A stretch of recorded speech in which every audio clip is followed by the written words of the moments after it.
안녕하세요. 이번 시간에는 로지스틱 회귀에 대해서 해보겠습니다. 로지스틱 회귀는 회귀라는 단어가 붙어서 회귀법으로 착각하기 쉬운데요. 사실상 분류 방법입니다. 그래서 기존에 우리가 분류하는 방법, 서포트 벡터 머신이나 K 최근접 기법하고도 사실상 똑같은 겁니다. 그래서 좀 방법이 다를 뿐이지 나눈다는 점에서는 동일합니다. 왜 회귀가 붙었냐? 이 중간에 결정 함수라는 어떤 수식이 나오게 되는데요. 그 수식을 구하는 과정이 회귀식하고 좀 비슷합니다. 그리고 그것도 의미가 나름 있고요. 그 특징을 알아내는 회귀하고도 일맥상통하는 게 있어서 로지스틱 회귀라는 단어가 붙게 되었습니다. 하지만 분류법이라는 거 기억해 주시면 감사하겠습니다.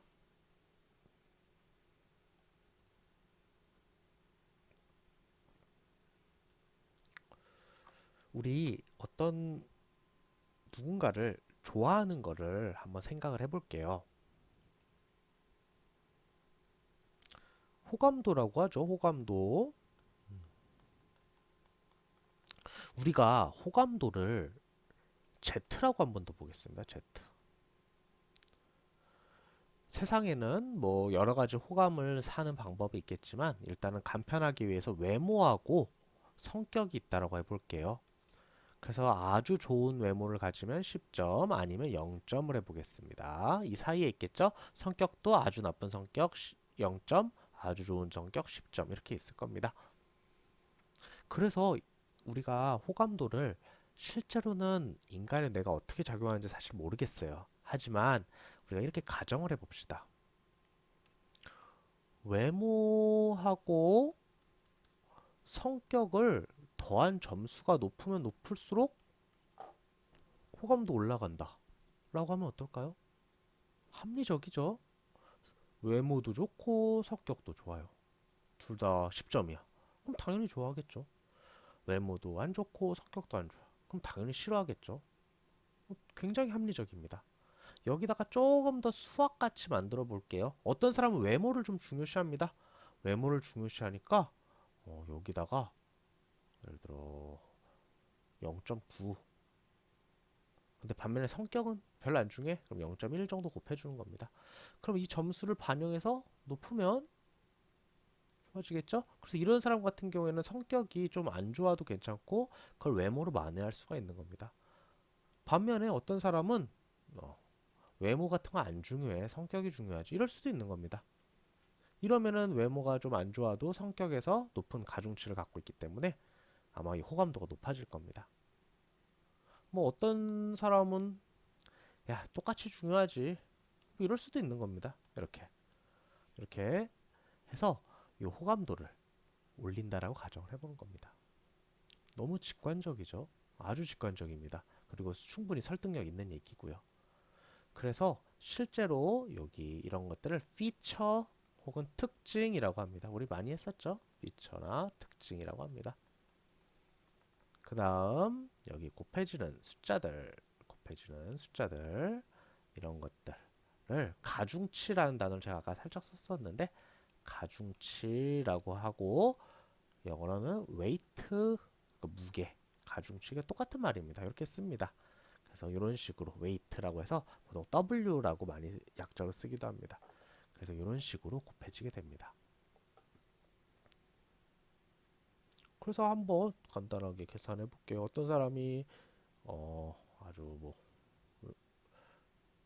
외모가 평범하고 한데 성격이 너무 좋아요. 그러니까 이 사람 외모 중요시하는 사람한테 호감도가 어떻게 될까요? 5.5인가요? 네. 한 5.5 정도 가진 거고 어떤 사람은 이 외모 좋아하는 사람에게 외모가 겁나 잘생겼는데 성격이 아주 안 좋습니다. 성격이 아주 안 좋습니다. 이럴 경우는 9.1이 돼서 오히려 그 사람이 이 사람을 더 좋아하겠네요. 이런 식으로 호감도를 짤 수 있다는 게 이 이 로지스틱 회귀의 기본 원리입니다. 그래서 여기서 이제 어떤 걸 하게 되냐면요. 한 가지 작업을 더 해줘야 돼요. 그러면은 결국에는 호감도가 높은 건 알겠어. 그러면은 얘를 좋아하냐, 좋아하지 않냐라는 것까지 가야겠죠. 그래서 여기 나온 호감도를 가지고 결정함수에 넣어줍니다. 결정함수에 넣어줍니다. 그래서 결정함수에 넣어가지고 이 결정함수가 뭐 예를 들어 0.5보다 크면은 좋아한다. 뭐 0.5보다 작으면 싫어한다. 혹은 뭐 0보다 크면 좋아한다. 0보다 작으면 싫어한다. 이런 식으로 마지막에 결정을 내리는 겁니다. 충분히 설득력이 있는 얘기죠. 그래서 이 결정함수라는 것은 최대한 좀 간단하게 만듭니다. 그리고 이 결정함수 자체를 만드는 것도 수많은 연구가 있어요. 인공지능 연구에서. 그래서 대표적으로 쓰이는 게 시그모이드 함수라고 합니다. 시그모이드 함수라고 합니다. 최대한 간단하게 만들어 본 거예요. 이 함수가 어떻게 되어 있냐면요. 굉장히 작은 값에서는 0이 나오고 굉장히 큰 값에서는 1이 나오는 이런 함수입니다. 뭐 여기 중간이 0.5쯤 되겠죠? 그래서 여기 중간쯤에 값에 가면은 이런 값이 나오고 그래서 어떻게 해보냐면은 한 요거 결정함수가 0 이상이면은 0 이상이면 이게 0.5를 넘으니까 0.5 넘으면 우리가 좋아하는 걸로 하자. 0.5 이하면 싫어하는 걸로 하자. 이런 식으로 함수를 만든 겁니다. 그래서 이걸 시그모이드 함수를 어떻게 쓸지에 대해서 말이 많은데 일단 여기서 파이를 써볼게요. 파이를 좀 많이 쓰기도 하고 이런 식으로 이렇게 쓰게 됩니다. 그래서 파이가 0.5가 이상이 되면은 즉 시그모이드 함수 값이 0.5면은 1이다. 시그모이드 함수 값이 0.5 이하면은 0이다. 이런 식으로 분류를 하게 됩니다. 물론 이거를 바꿔가지고 시그모이드 함수를 이걸 아래로 내려가지고 이게 0이면은 1이다. 0이 아래면 0이다. 이런 식으로 쓰기도 합니다. 그게 좀 더 직관적이고 좋잖아요. 양수면 1이다. 음수면 0이다. 이게 더 직관적이잖아요. 그래서 이렇게 쓰는 경우도 있습니다. 그냥 위아래로 살짝 그래프를 옮긴 거기 때문에 이 원리만 기억해 주시면 감사하겠습니다. 그래서 이 시그모이드 함수는 중요하지는 않습니다. 많은 함수 실제로 명령어 한 번이면 되기 때문에 하지만 한번 적어는 볼게요. 이렇게 돼가지고 1 플러스 익스포넨셜 마이너스 z분의 1이 됩니다. 이거 익스포넨셜은 2.9 어쩌고 나오는 무리수로서 자연대수라고 하는 우리 수학에서 정말 중요한 숫자 중에 하나입니다. 그래서 이런 식으로 표현을 하게 됩니다. 그래서 이게 아주 작은 수가 들어가면 0에 가까워지고 아주 큰 수가 들어가면은 1에 가까워집니다.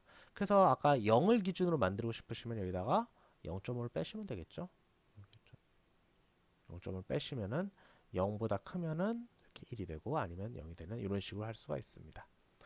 그래서 로지스틱 회귀는 정리하자면은 어떤 z 값을 각각 웨이트를 곱해서 나오고 그거를 결정함수 대표적으로 시그모이드 함수에 넣어서 그게 특정값 이상이면 1, 특정값 이하면 0 이런 식으로 결정한다고 보시면 되겠습니다. 한번 코드로 구현해 보도록 하겠습니다. 그래서 코드로 한번 구현해 볼 건데요. 여기 특별한 게 이번엔 바뀌었습니다. 리니얼 모델 거기서 로지스틱 리그레션이라는 것을 들어가 주셔야 됩니다. 그래서 한번 z는 그 x 그 범위인데요. 마이너스 10부터 100으로 하겠습니다. 실제로 마이너스 무한대에서 무한대까지도 됩니다. 그런데 뭐 그렇게 한번 넣어봤어요. 이거 바꾸셔보셔도 됩니다. 그 다음 수식은 아까처럼 1, 익스포넨셜은 넘파이에서 제공을 해줍니다. 마이너스 z로 됩니다. 그래서 z하고 시그모이드를 같이 한번 그려보겠습니다. 이런 식으로 예쁘게 그려지게 되죠. 그래서 이게 실제로 0에 닿은 건 아닙니다. 그리고 이것도 1에 닿은 건 아니고요. 어떤 값 이상이면은 이렇게 1이 양수가 0.5 이상이 되고 이하면은 그 0.5 이하가 돼서 결정을 해줄 수가 있습니다. 좀 작게 해볼까요? 10. 이렇게 해버리면은 이런 식으로 좀 더 예쁜 곡선을 그리는 걸 볼 수 있습니다. 1, 또 다를까요? 이건 너무 작네요. 그러면은 한 3 정도. 요것도 좀 안 되네. 7 네, 이런 식으로 이렇게 그리는 걸 볼 수 있습니다. 보시면은 여기보다 높아지면은 바로 0.5 이상이 되는 것을 알 수 있습니다. 그래서 아까 말씀드린 이게 0.5라는 숫자가 좀 마음에 안 드시면요.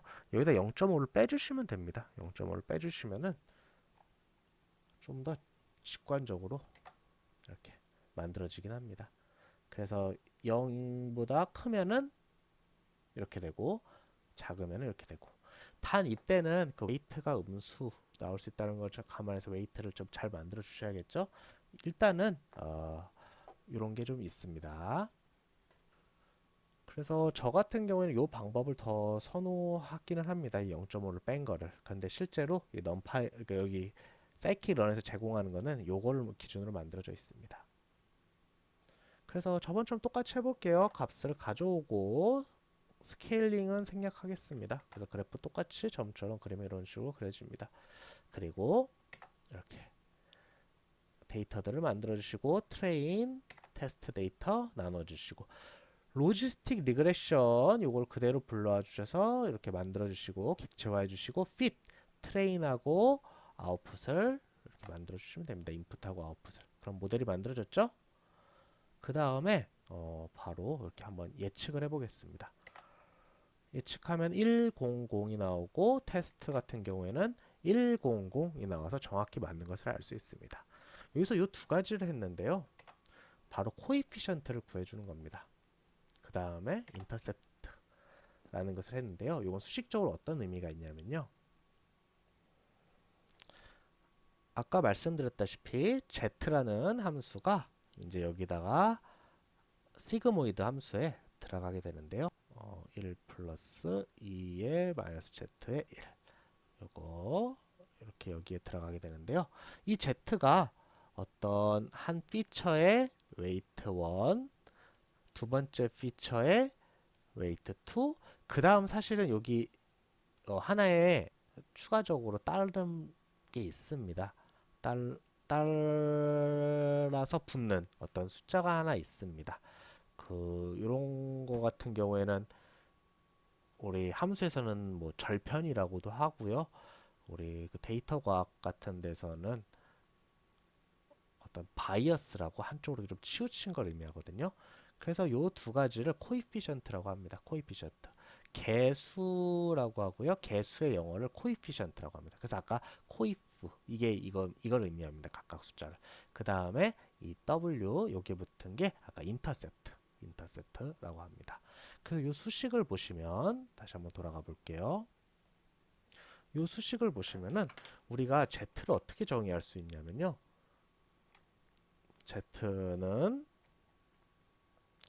뭐 0.667x 더하기 0.646y 더하기 이제 인터셉트 값 마이너스 5.48 이런 식인 겁니다. 그래서 x 값에다가 어떤 값 넣고 y 값에 어떤 값 넣어서 그게 0.5보다 큰 순간 이건 1로 분류하는 거고 0.5보다 작으면은 0으로 분류한다 이런 식입니다. 그래서 아까 말한 로지스틱 회귀식이 완성이 된 겁니다. 이런 걸 갖고 뭐 많이 설명할 수 있겠죠. 뭐 실제로 이런 걸 어떻게 분석하냐면요. x 변수하고 y 변수가 있을 때 사실 서로 비슷하잖아요. 그러니까 서로 좀 비슷하다. 그래서 그 기여도나 가중치가 서로 비슷하기 때문에 두 요소 다 중요하다. 아니면 뭐 큰 차이가 없다. 이런 식으로 얘기를 할 수가 있습니다. 그래서 이런 식으로 사후 분석까지도 가능하고요. 그래서 이런 거를 로지스틱 회귀라고 합니다.